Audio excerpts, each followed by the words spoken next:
Hello and welcome to this month's Gardening Advice here at the Old Railway Line Garden Centre. Christmas is nearly upon us, as you can see by all the Christmas trees around us here. So Keith, in the garden this month, surely there's not too much to be done? It's a bit hard to be serious, isn't it? I'm best as an elf, but well, I'll do my best. Even I'm going to say there's not a great deal you can do in the garden in December. There are a few things, and we'll go through them.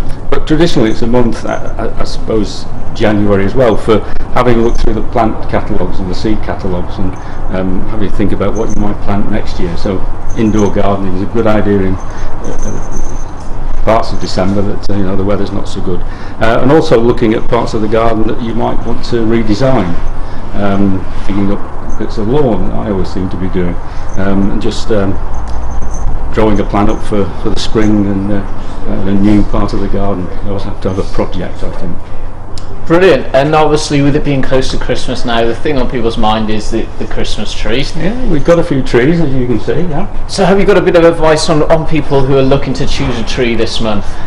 Well, we've got three different varieties. The Norway spruce, the traditional one, that is really good outside. It will drop its needles a bit, but outside it does much better. I still have one of those inside, but you've got to accept some of the needles will come off, but they have a nice smell, and they are the real Christmas tree in my view. We've also got these Nordmann. These are the low drop ones that are very good. They still need to be kept in water because it keeps the shine on the leaf and keep them looking good, but they will hang on to the needles all the way through, as will the Fraser firs, the smaller needle, but they're a nice tree as well. So we've got three different sorts of trees, all different heights. Come and have a look and pick your perfect tree. And for people taking home a tree now for Christmas to put inside, it's important to remember just to take that little bit off the bottom, so that because the tree will still draw up the water, and this will prolong the life of the amazing amounts of water. Tree. You can't believe it how much water we take in.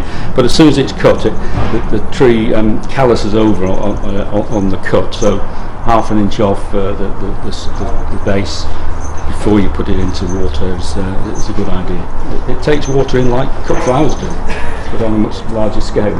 And it's also a good opportunity if you weren't looking for a cut tree, or you're preparing to have a tree later on in the future. We do have potted trees as well now, which you can plant out in the garden, and it'll grow on to the size that you want in a few years' time. Yeah, they're lifted with a good bit of root, potted up, so you can keep them moist in that pot through the season.